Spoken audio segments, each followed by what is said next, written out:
कारण ते महाराजांचे काही किल्ले पण 21 किल्ले काहीतरी मला वाटतं जगप्रसिद्ध झालेले आहेत.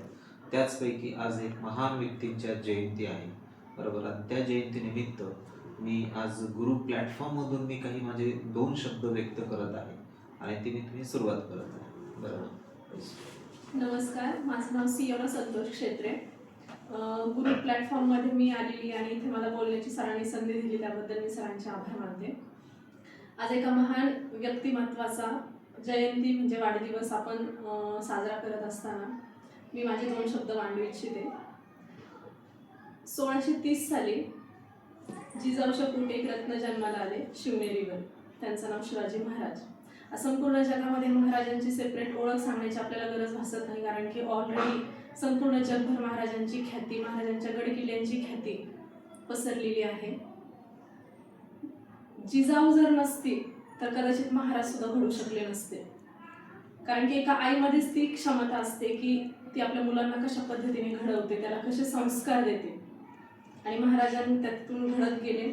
स्वराज्य निर्माण करण्याची श्रींची इच्छा होती ती त्यांनी पूर्ण केली. जिजाऊंनी लहानपणापासूनच त्यांना ते संस्कार दिले.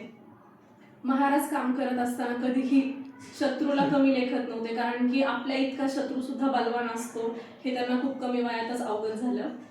आणि काम करताना कुठल्या एका जातीला घेऊन नव्हे तर 18 पकड जातीला सोबत घेऊन महाराजांनी स्वराज्य उभं केलं. आणि स्त्रियांबद्दल जर सांगायचं म्हटलं तर महाराजांचे कडक नियम असायचे की संध्याकाळी दरवाजा गडाचा बंद झाला तर तो कुठल्याही परिस्थितीमध्ये उघडत नसायचा. पण हिरकणी नावाची जी गवळण होती ती दूध घालायला आलेली असताना तिला उशीर झाला आणि तिचं तान्हं बाळ घरी रडत होतं.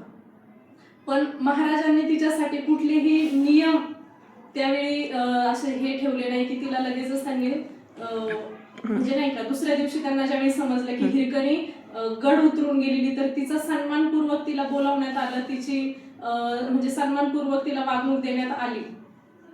तर महाराज स्त्रियांना, परक्या स्त्रीला सुद्धा आपल्या माते समान बघत होते, कारण की शत्रूची स्त्री सुद्धा त्यांच्या म्हणजे त्यांच्या ह्याच्यामध्ये ज्यावेळी होती त्यावेळी सुद्धा त्यांनी तिला चोळी बांगडी करून तिचा सन्मानपूर्वक आदर सत्कार केला, तिची पाठवणी केली.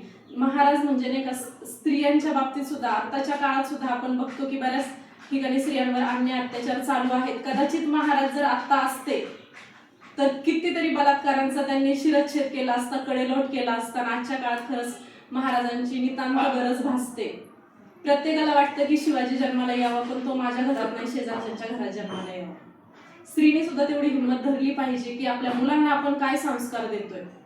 जिजाऊ माता म्हणजे एक आदर्श माता म्हणून आपल्या डोळ्यासमोर आहे की तिने कठीण त्यावेळी ते शिक्षण नव्हतं, टेक्नॉलॉजी नव्हती, काहीही नव्हतं, तरी सुद्धा महाराजांनी फक्त स्वतःच्या बुद्धीचा वापर करून, गनिमी काव्याचा वापर करून सगळे गड किल्ले सगळे जिंकून घेतलं.